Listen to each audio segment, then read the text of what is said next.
My plan is to take a class and sit in a coffee shop, and that is it. And I will see my family in Mumbai and have a nice little fun solo trip and come back and be a lawyer. Like I wasn't expecting anything to come of it, but I got an audition and then something came of it. Hi, I'm Danielle, and you're listening to Unboxing Humans.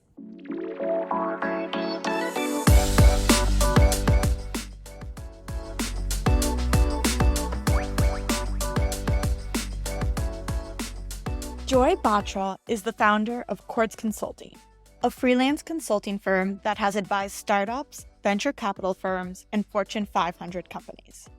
She previously worked at Goldman Sachs, Gunderson Detmer, Geo7, briefly as a Bollywood actress, long story, and most recently as head of legal at Syndicate Protocol. Joy has lived or worked in India, Indonesia, South Korea, Thailand, the UAE, and the UK. She currently splits her time between New York City and Boston. Joy holds a JD MBA from Harvard University. Her book, The Freelancer's Mindset, was endorsed by Danielle Pink, Dory Clark, and Arthur C. Brooks, and featured in the Washington Post, Fast Company, and Oprah Daily. Joy, welcome to Unboxing Humans. Thank you. Thank you so much for having me. I read your book and I loved it.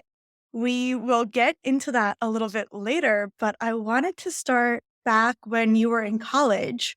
You wrote that you always wanted to be a lawyer because of what you saw on TV. What was so interesting to you about those characters? Yeah, I mean, it was a mix of like this fantasy and then also courtroom drama. So it goes way back. The dream goes back to maybe third grade. When I was in third grade, O.J. Simpson was on trial and Marcia Clark was on TV in her suit, and we stopped class.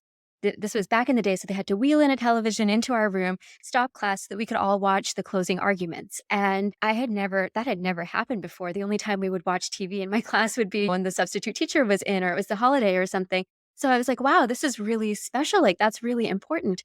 And then I would watch on TV and there'd be these amazing courtroom dramas. And I thought, wow, that's really fascinating. Like, this is stuff that really matters and really impacts people's lives. So from a childhood, I had this big fascination with what does it mean to be a lawyer? Of course, getting into college, I started to really fall in love with words and with writing and really learn like how being precise with what you're saying makes a big impact on the audience, on the outcome. And so that was kind of the early stages. As I got further along, I fell in love with like the analytical component because I loved math, I loved econ.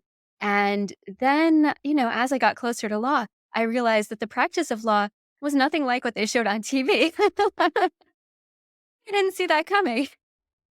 Wait, this is so interesting. So where did you go to elementary school that they thought it was important to show you this, pretty heavy case? Yeah, you're right. And now thinking back, this third grader should probably not have been watching it. No, I went to school in New Hampshire. It was a Catholic school. And yeah, I did not pause to think about whether or not the subject matter was appropriate for a third grader. And maybe it was not. I don't know. But it was on network TV. And I'm sure everything that was really controversial had been censored at the point that we saw it. But yeah, I mean, we never had talked about cases in class. Like we had watched The Land Before Time and dinosaur movies and things. So this was completely the opposite, but it was really fun. It just shows how exposure at such a young age to a topic can really influence someone's life. So you decided to go be a lawyer and you went to Boston College. And I know that you bought a Harvard postcard and stuck it up on your wall. I'm curious, how did you come across this? What is the story behind buying this postcard? Oh my gosh. Well, okay. So I think that when it came to applying for colleges, there's so many years of preparation, and there's this whole game that goes into how do you apply to colleges. And I really thought, like, I don't have to play the game. If I'm smart and I work hard, I'll just get into a good school. And I did get into a good school. I loved BC, but my dream school was Brown, and I didn't get in there. And so then I thought, okay, I'm here first semester at BC. It's an awesome school, but if I want to go somewhere else for grad school, I'm starting ASAP. Like I'm starting at the beginning, further back than you need to start. And I was like, where do I want to go? I didn't think I'd ever get into Harvard, but I was like, let me just shoot for the moon. Maybe I'll land among the stars. And I bought this postcard and I put it on my wall, and it was there like every day when I was kind of tired. I didn't feel like studying. I had been out late, like on dance practice or something. I would just look at it and be like, nope, because when applications go in, this moment is going to make a difference. And whether or not I chose to study on this random Tuesday night might actually make an impact. So this was before we talked about law of attraction. I think The Secret had just come out as a book at that time, and I refused to read it because I was like, no, I want something analytical, something logical. And so my solution to that was a postcard, which is neither of those things, but it really did keep me motivated. So it really was intentional. You were in Boston and you said, I'm going to walk over to Harvard's campus bookstore or wherever and buy this to see if maybe I can be inspired. Yeah, I mean, I didn't have to go to Harvard. There were like they sell it at the train station, so they're Mm. kind of everywhere. It's a big tourist icon in Boston. But yeah, I did go to like one of those gift shops and buy this Harvard postcard and put it on my wall. Now that you know about law of attraction and manifestation, is that something that you subscribe to and you believe? It's an important balance. I've gone back and forth on this. There have been times where I thought, okay, let me fully lean into this manifestation idea. And I think the thing is, when you depend too much on manifestation, it makes you not put in the work. I mean, the Harvard postcard was great because it helped me think about where I wanted to go, but because it made me study, that's how I ended up getting in.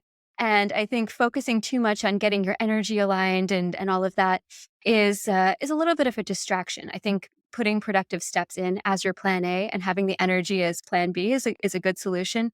That said, there are times when we totally hold ourselves back, when opportunities will be under our nose and we just don't even recognize them because whether the energy is aligned or not, maybe we don't see ourselves in that situation because we haven't thought to expand ourselves to meet this challenge. And that's where I think law of attraction manifestation can help us question some of the beliefs and things that we hold in our just as truth in our subconscious, which maybe aren't truth. Maybe they're holding us back. And so that can be a good time to challenge those distortions that keep us in a place where we don't want to stay in the long term. Yeah, something that I've always been fascinated with, which I feel like isn't talked about enough, is how in any psych studies, and I know you studied that partly in undergrad, we talk about priming. And they show the participant the color blue, and then they show them the picture, and they notice more blue things in the picture. These types of studies are ubiquitous in psychology. And part of me feels like that's what law of attraction and manifestation is really doing. You're just priming your brain to see possibilities. And you Yeah. believe if you see Harvard every day on your wall, like the nodes in your brain are going to have a stronger connection between Harvard and working hard and liking it, mere exposure, right? And so I thought that was just really interesting. And no one ever links it to actual psych studies. Yeah, but it totally is. Absolutely. I think it has to be priming. I mean, I say that as somebody who only majored in psych, and I'm sure an actual psychologist, please comment on this and tell us what the truth is. But it makes so much sense if you think about it logically. Like when somebody says, look out for the red car, and then the studies show that you're more likely to see red cars. Absolutely. It has to. We can actually use it for things that are useful, not just for counting the color of cars we see on the highway. Please, any psychologist listening, comment, tell us if we're on the right track at all. But back to your undergrad, you put this Harvard postcard on your wall, and now flash forward to your senior year. You've been studying like crazy, and you gave your father the results of one of your tests, I believe, and you scored very highly. Tell us about that little piece of your life. Yeah. So the plan had always been to go to law school sometime after college. I had interned in finance, and so there was kind of a norm around if you intern and go work at the bank that you interned at, you'll work there for 2 years as an associate, and then you'll apply to graduate school afterward. So I had kind of thought that was my plan as well. And so I graduated, but just around the time, like a couple of weeks, maybe I think it was March and I graduated in May. So actually 2 months before my graduation, my dad ended up in the hospital for what we thought was a small thing. And it turned out it was his last hospitalization ever. I mean, he had gone in for a minor procedure. And when he came out, he was on life support and they were not able to remove it ever. And so then we had to kind of think about what makes sense in terms of a life plan. I had planned to graduate and I had planned to take the LSAT after graduation because I thought, I'll be in finals mode. It'll just be one more exam to study for. I'll already be ready, like my muscles and my way of thinking would be ready to take a test. But then I graduated and I was like, what do I do? Like, we're actually going to have to pull life support. My dad was conscious and he had made the decision himself, and all of us as a family had agreed. And so we were like, well, when are we going to do this? I mean, Joy, are you going to take your LSAT or not? And I decided, yeah, I'm going to stick to the plan. Like, this was the right time to take the LSAT. If I go work at a bank and I got a job at the place where I'd interned, I don't know if I would ever want to take a test again. I would have to take time off from work. So it's like, okay, I'm going to take this LSAT and then we're going to pull the plug like a week after the test. So I studied really hard those past couple weeks before my dad was going to pass away. And yeah, I took the test. And then I think we had maybe 3 or 4 days after the exam to just like spend time as a family. Like, 'cause it was hard for my dad, right? Living was painful at this point. It was really a lot of suffering. It was hard to breathe. He couldn't do anything. He couldn't speak. He couldn't move his hands. Like, it was really a tough time for him. So we wanted to minimize that. So we gave 3 or 4 days to say goodbye and have all the family from India, from the States come and visit. And then we pulled the plug as the plan was. And the doctors had told us he couldn't live without the ventilator for maybe a couple of hours. And so we're waiting for a couple of hours and he's breathing. So then we're like, okay, what's happening?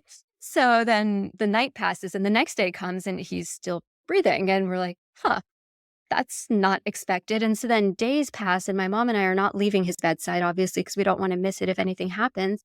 But then it's been several days. I don't remember how many at this point, maybe 5 or so. And we haven't showered. We haven't changed. Like, it was really, we were in it. And so then we finally got to a point where we were like, we have to shower. We have to change our clothes. Like, we're going to go home. Please call us if anything happens. So we went home, showered, checked the mail. And in those days, they used to mail the LSAT reports. And I looked and I got my score and I had scored in the 99th percentile. I don't know how. And it was crazy. So then we rushed back to the hospital and we're like, Dad, I have a letter. I got my score. At this point, he wasn't super conscious. He wasn't speaking or anything. But I told him, like, I scored in the 99th percentile and I think I can go to Harvard. Honestly, within 30 minutes, he passed away. So I always felt like he was waiting to see, like, am I going to be settled in life? Am I going to be okay without him? And I think he was waiting for those results before he passed on. But wow, yeah. Wow. And I mean, I do agree. I'm sure that he was. How did you get through that? I mean, truly tragic experience of losing your father so young. Did any part of you want to stray from the path of becoming a lawyer? Well, I wasn't sure about being a lawyer. Like, I had wanted to. But as it was getting closer and closer and as it was becoming real, I was kind of faced with a couple of realities. One was the fact that law practice in real life is totally different than it is on TV. Shocker. I didn't know that as a teenager. I think today's teenagers are way smarter than I was on this front. But yeah, so I met a lot of former lawyers at the bank where I worked, and they all had worked at law firms and then they had come into the bank and they said, the billable hour is really tough. The hours are really long. Like, it's a lot of documents and a lot of reading. Are you sure that you're going to want to do only that? And Mm. I was like, yeah, I'm kind of stubborn. So I was like, yeah, I'm sure, I think.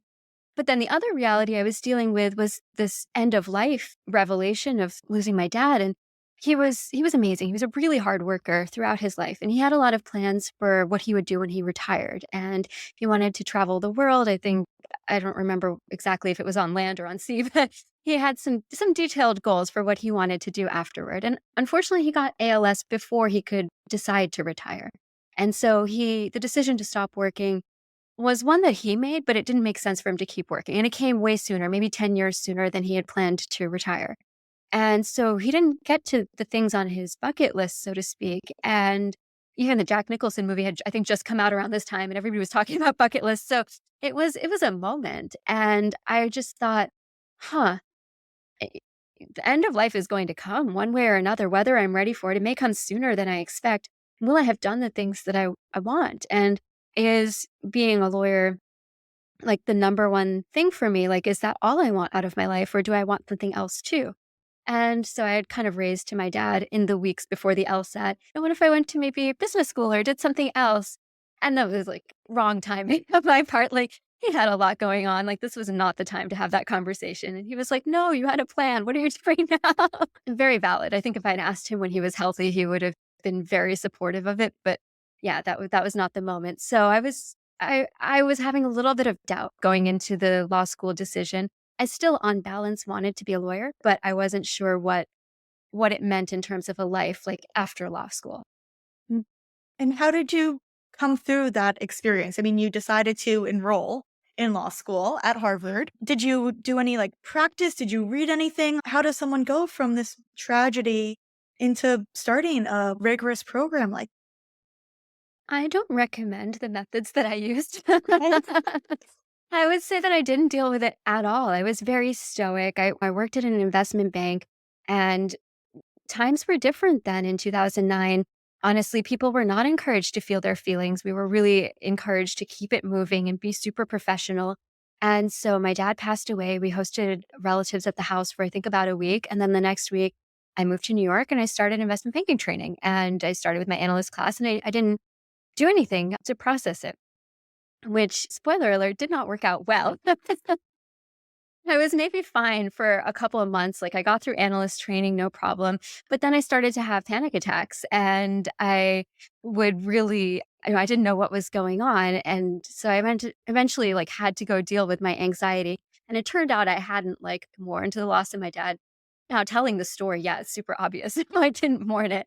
I just tried to keep it moving, and that's not a solution. So, I mean, to anyone who's listening to this, if you are in a moment of some major upheaval going on in your life and you're tempted to soldier through, that can make sense in the immediate aftermath. I think sometimes these things that bring us grief are just too large to process in that moment. And just having some routine, some reason to care for yourself and exercise and move forward serves a function, but it can't go on forever. And eventually, if you don't deal with it, it's going to find you. It's going to make you deal with it one way or another.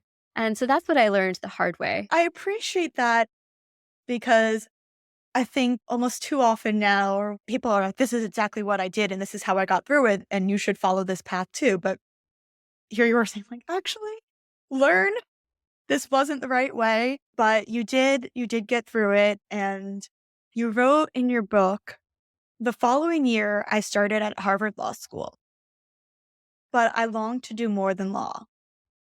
I applied to business school and was accepted to Harvard's joint JD MBA degree program. I thought now my life would finally click, but I felt more lost than ever. What did that feeling of loss look like for you? Yeah, I think there were maybe two different kinds of loss.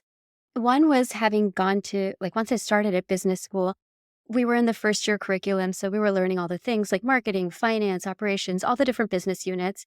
And I really missed my dad because my dad had worked in the corporate world and he knew all this stuff. He knew all of it firsthand. And I was so nervous and so shy. I was like very terrified to speak up in class. I actually was the most cold called person in the entire year because I just refused to raise my hand in class. I just thought everyone else had so much more experience, and like, who am I to be kind of mouthing off when I can actually learn from people who have done it themselves. So there was that piece of loss where I wished I could have talked to him about it and learned from him and like built my confidence that way. There was the other piece which I'm calling loss, and it's really not, but it was like disorientation because I thought that coming out of law school, the options seemed to be going to a law firm or going in house.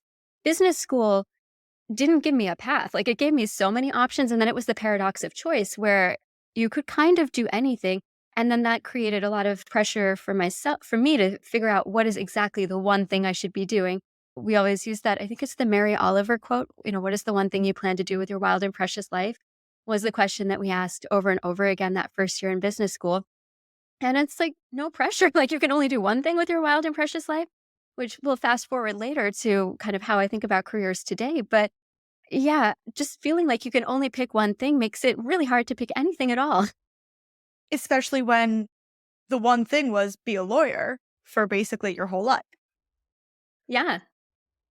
And did you try to pick other things? Like, how did you try to navigate? Okay, what would this look like? What else would I be? Yeah, I tried a lot of things.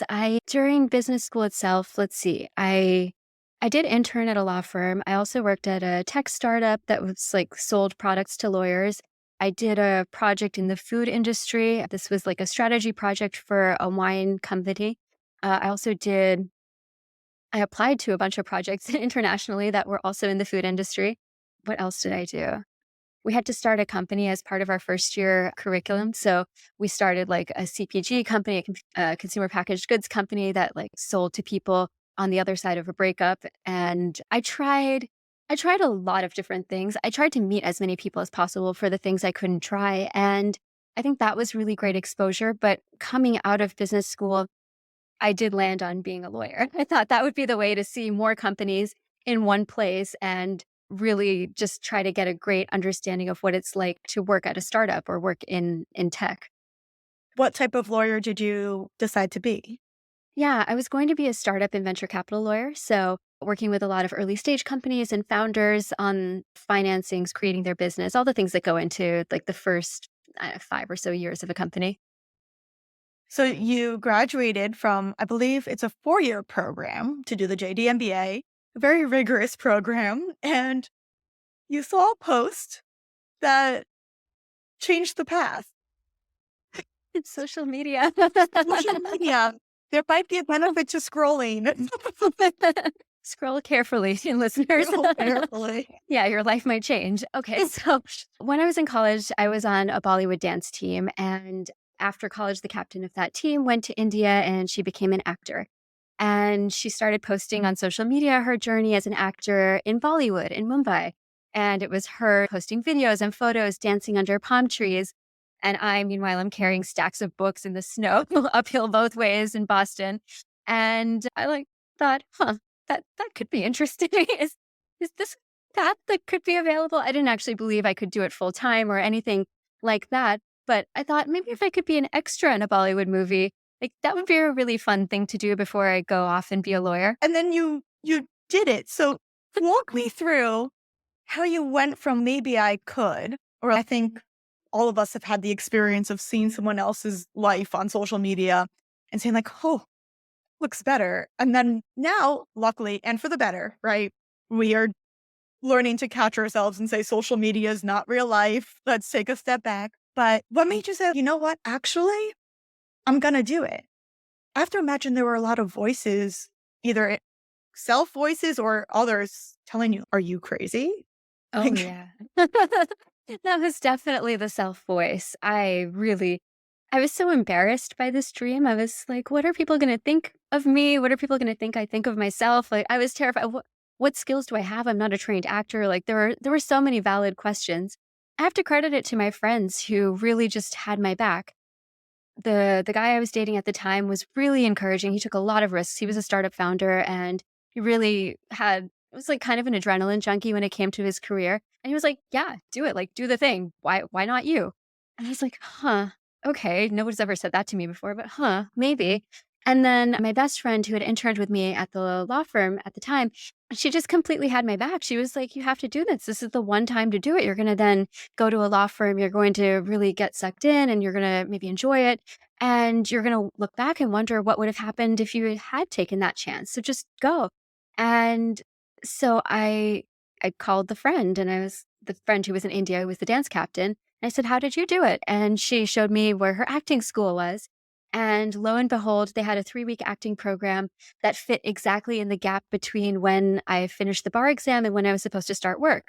So I was like, perfect. I will go. I will take a class. That's what I will do. And I will sit in the coffee shop where supposedly directors and people cast folks as extras for the music video. My plan is to take a class and sit in a coffee shop, and that is it. And I will see my family in Mumbai and have a nice little fun solo trip and come back and be a lawyer. Like I wasn't expecting anything to come of it, but I got an audition and then something came of it. so what came of it? What was this audition? And did it really come from sitting in this coffee shop? No, it did come from being at a party and I ended up meeting somebody who was at a production studio and we developed something of a friendship at the time and they found out I told them I was in an acting class and they were like, "Well, I mean, if you want to audition, like we'd be happy to have you audition." So I did and then they gave me a talent management agreement and they said, "Come back if you book anything, we'll of course take a cut as your agent or your manager. And in the meantime, we'll help you find a coach for Hindi because you need to practice your Hindi. My Hindi was not good. It still is not good, but I've studied a lot more. And so then I thought, okay, great. Like I have somebody who's going to help me find work. I have a plan to speak Hindi. I have family in India that I've never gotten to spend extended time with.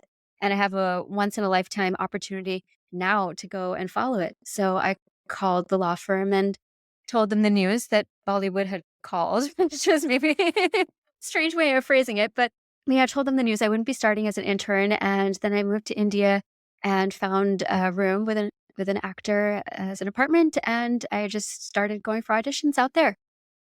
What did the law firm say? They were so nice. They were just amazing. Like the partner that had paused for a second after I explained the situation that I got this contract in India.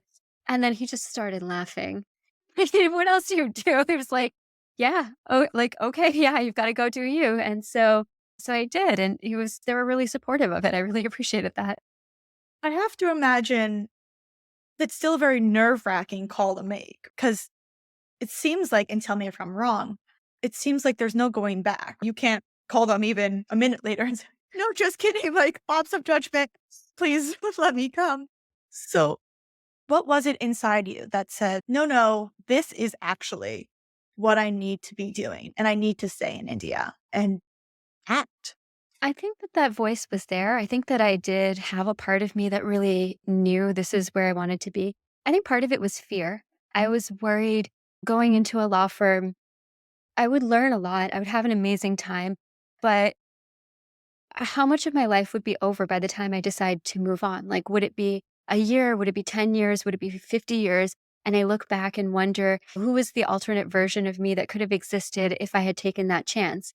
And 1, 10, 50 years in the future, the same thing is there, right? Like, just like I can't call the law firm partner back a minute later and unclose that door, with Bollywood also can't unclose the door if I decide to close it right now. And it felt more immediate. It felt more urgent.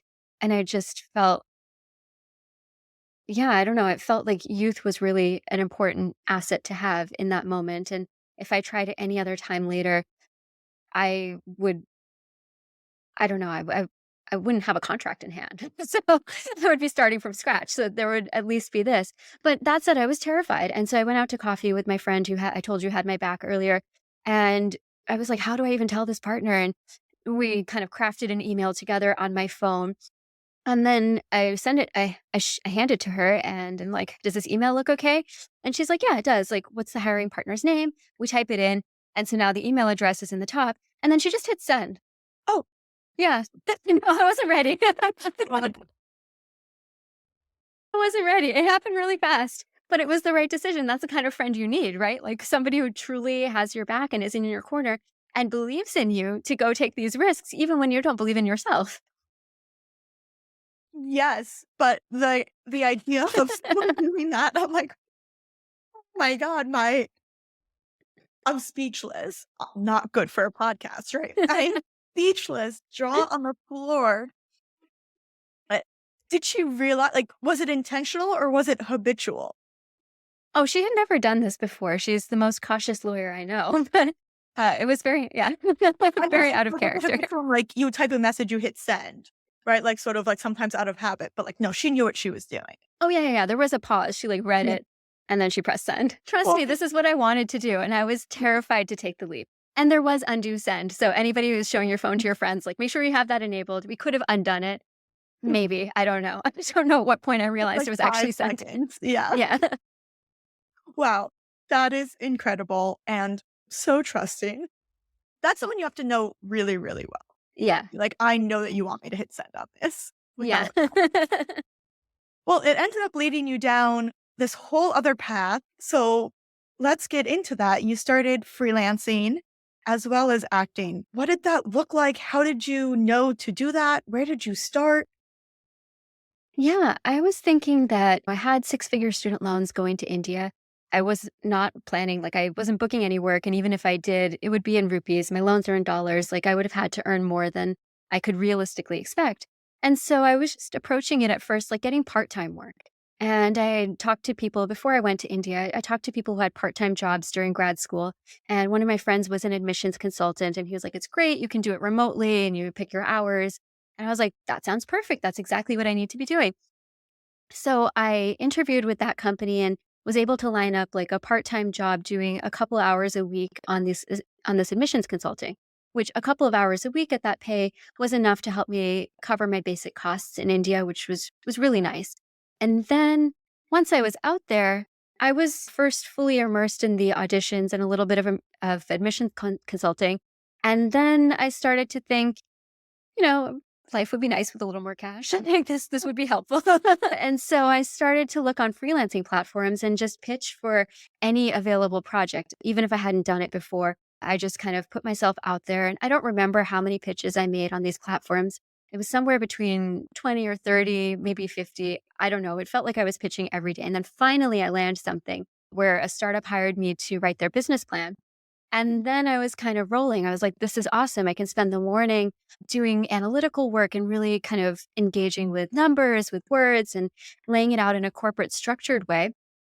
Afternoons, things were totally different. I would put the laptop away, I'd put on my makeup, I would dress up in a costume, and then I would get in a rickshaw and I would go to the part of town where all of the auditions were. And this place at the time it was called Aram Nagar, and it was just like house after house.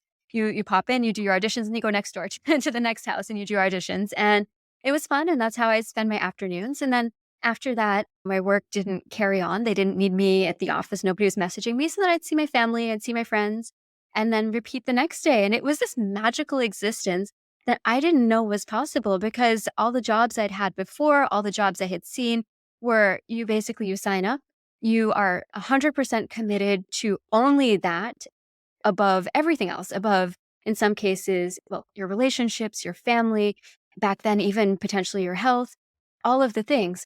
It's a little different now. I mean, workers are rightfully speaking up against this. But at the time, I didn't know I had agency. I didn't know I had choices. And so for this to fall into my lap, I thought, this is really amazing. On these platforms, you have to pick what you want to freelance in. How did you know that you wanted to do business plans, or did you select all? What did you do? Yeah, it was more of a select all situation. So I was using a platform that is now called Catalant, but at the time it was called Hourly Nerd. And it was founded by a guy, well, Rob and Pat, who were a year behind me in business school.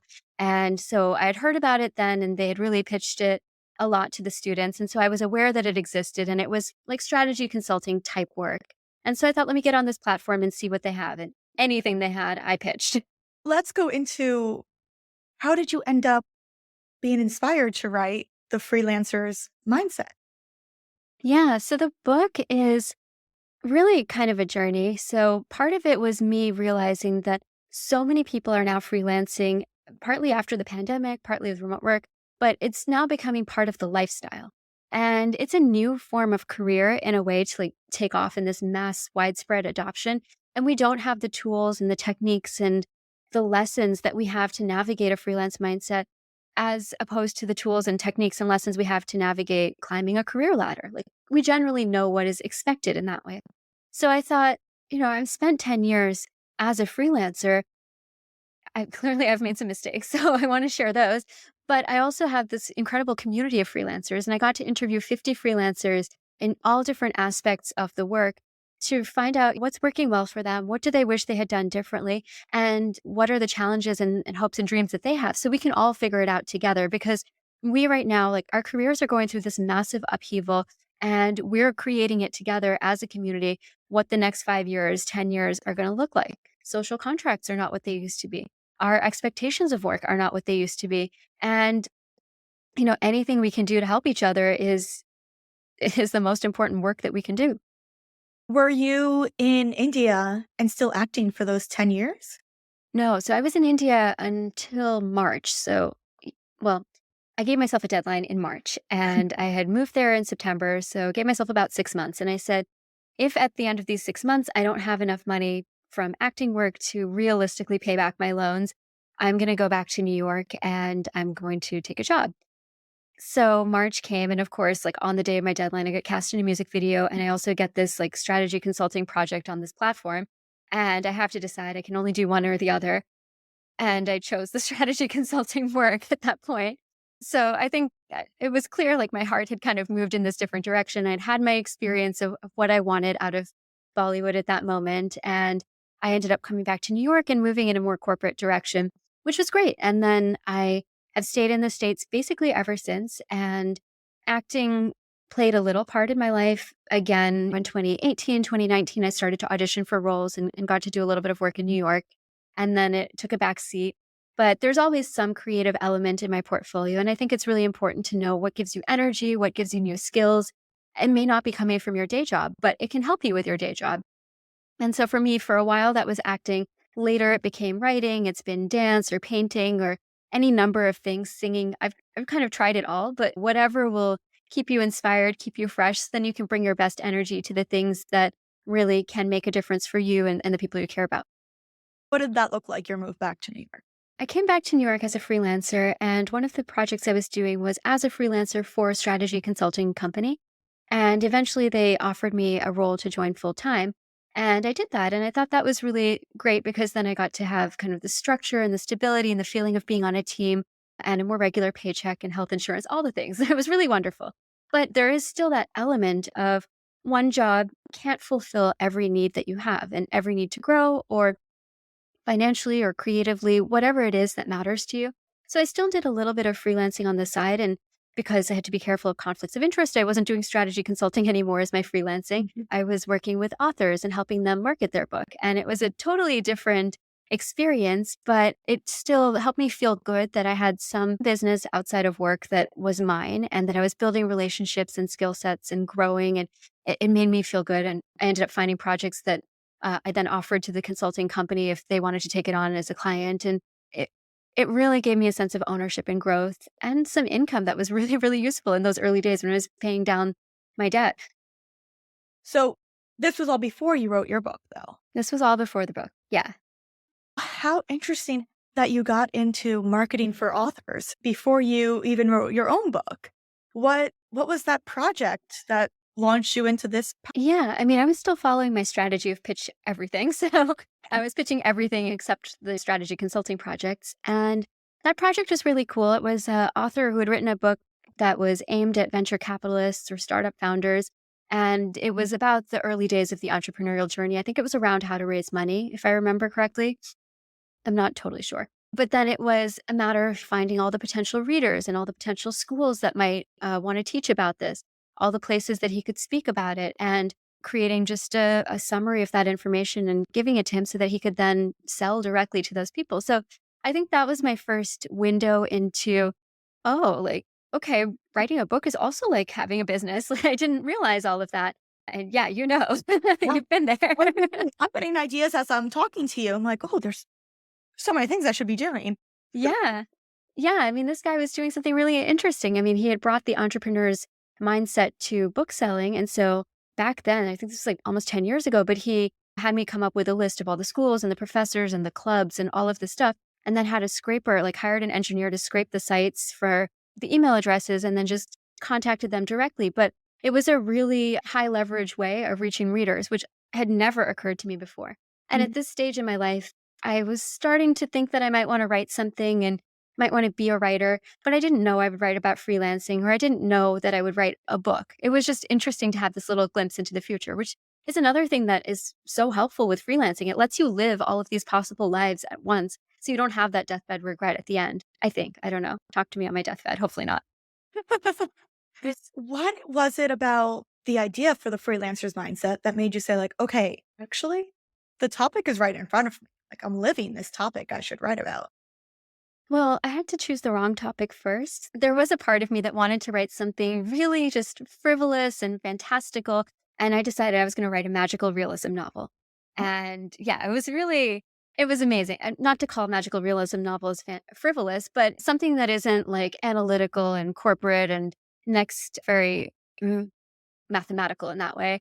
And so I wrote this novel through NaNoWriMo, which is National Novel Writing Month. And you have 30 days. At the time, it was in November, and you write like 1,600 words a day. And at the end, you end up with a 50,000 word novel.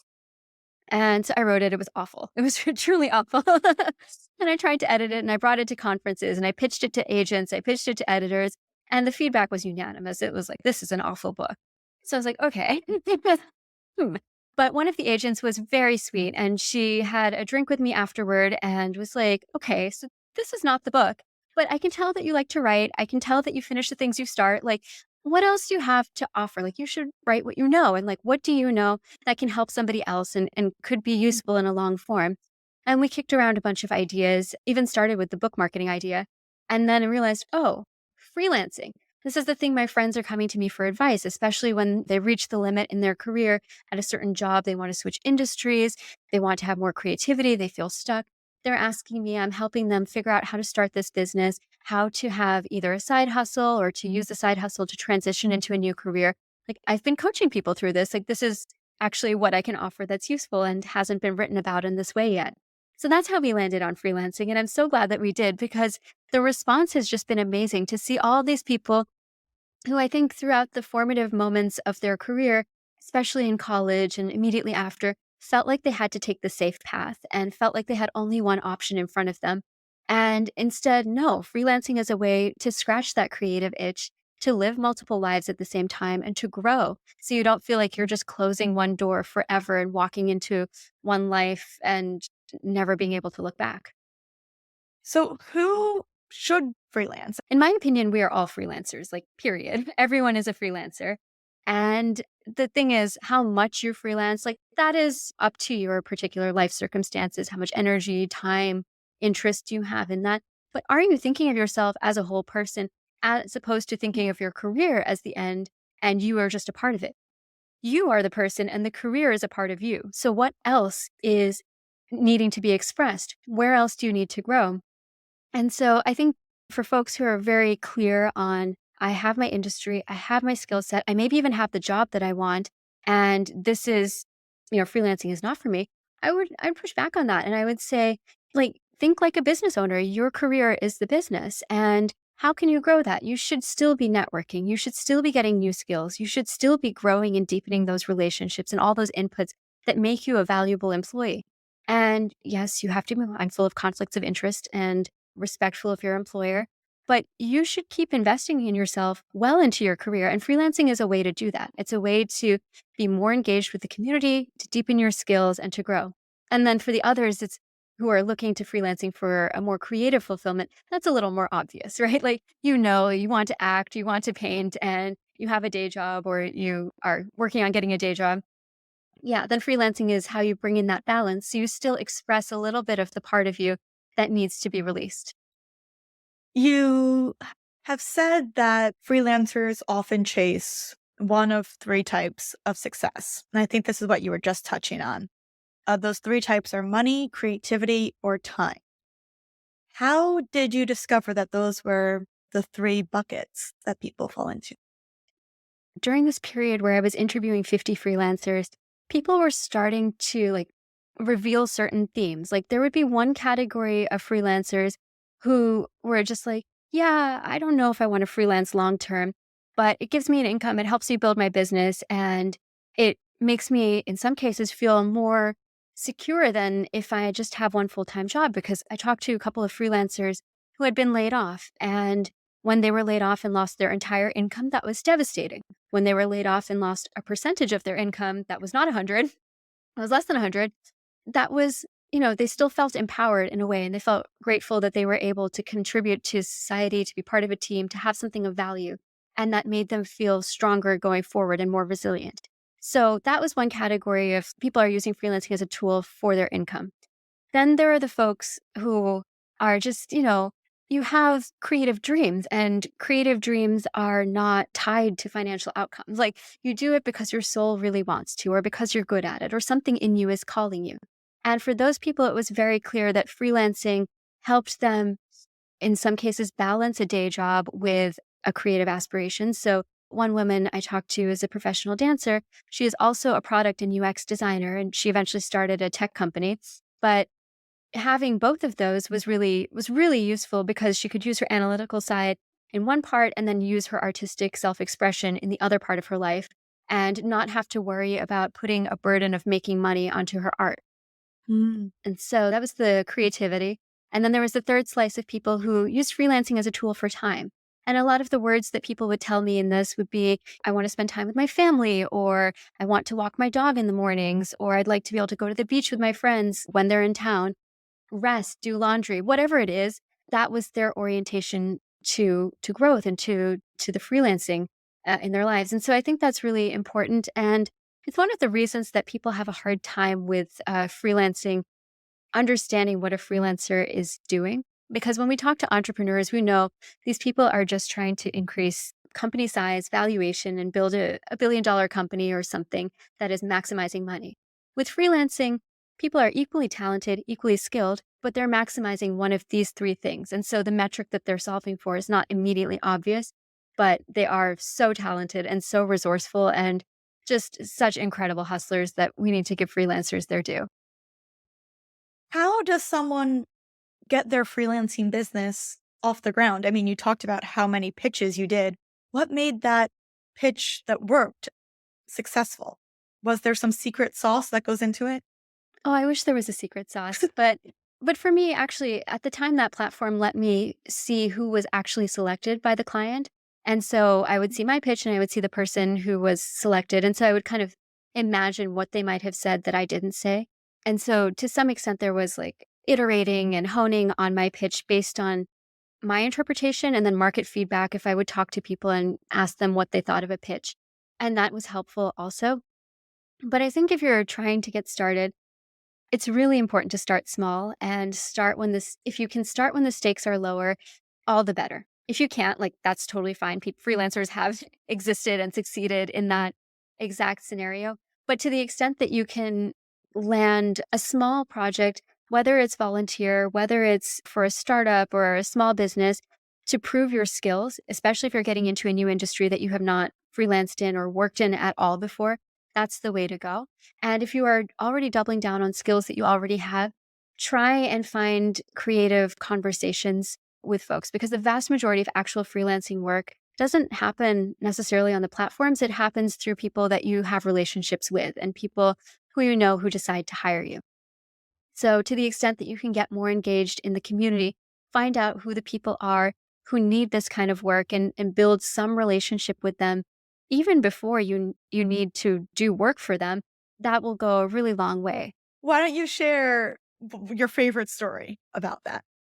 Well, I think my favorite story about that is when I was in acting class and I was working in tech at a startup and I felt I had this strong creative desire to get active again. So I enrolled in this class that was once a week in New York. And my scene partner, actually, for this Tennessee Williams play, we were chatting after we had done our scene. And it turned out she worked at a strategy consulting firm and they had a need for somebody who could fill in the project. And the project was actually within my wheelhouse. It was very similar to projects I had done in the past. And it ended up being my most lucrative client until that point. And it was totally random. I wouldn't have seen it coming because it was in an acting class. But I think to the extent that you can build these organic relationships just by following the things that you're interested in, the vast majority of the work that we get through relationships comes through people that are our second and third degree connections who we haven't already reached out to for jobs and for intros. And so to the extent you can get yourself out there to make yourself more likely to meet people and have them refer you back and have people know what you do, that will be really, really important. And you can't start that too early. It's something that I've realized in my life too, is the more I lean into myself and the things I enjoy, like the more opportunities naturally find me because there's something about someone else who's in that class too, who we just naturally connect with. And it's not a forced necessarily like networking meeting or event. It's almost counterintuitive how that happens. It's like lean into things that sometimes have nothing to do with it, but that you really love. And you might meet some interesting people in that group. As a freelancer who takes on so many different projects, how do you position yourself when you're talking to someone new and they say, what do you do? Oh gosh, this question is a great question. And it's also like the hardest question to answer as a freelancer. So, to the extent that you know your audience, obviously make it relevant to them. Like if I know you're an actor, I'll say, oh, I used to act or something. But let's say you don't know and you're not really sure what this person values. You're just meeting them at a cocktail party. Then what do you say? So, my rule of thumb here is to limit your introduction to only 2 or 3 things that you do. So you can be a lawyer and actor, you can be an accountant and chemist. I don't know what you are, but that's kind of the upper limit of what people can process on the receiving end is 2 or 3 items. And if you have more, like there was this one wonderful woman I interviewed who was a photographer, a dancer, an actor, a pharmacist, and I think she had something else. Maybe a painter. I'm not entirely sure, but she had a lot in her portfolio. So for a situation like that, find 2 or 3 themes that you can then tie together. So when I'm in that situation, I say like, I'm a corporate creative. And then people will say, oh, what is that? And then I can go into the corporate or the creative side, depending on what they're interested in. But you don't overwhelm the person and you really make it easy for them to understand and to remember. And people love ands, like 2 things, because people love to put people in boxes and think that if you're a lawyer, therefore not an actor. And that's just not true. We're so multidimensional and so talented that if you can give something that's unexpected, you'll become more memorable in that way. And people will think of you for these opportunities down the line. And what a perfect plug for why the title of this podcast is Unboxing Humans. We don't put people in boxes.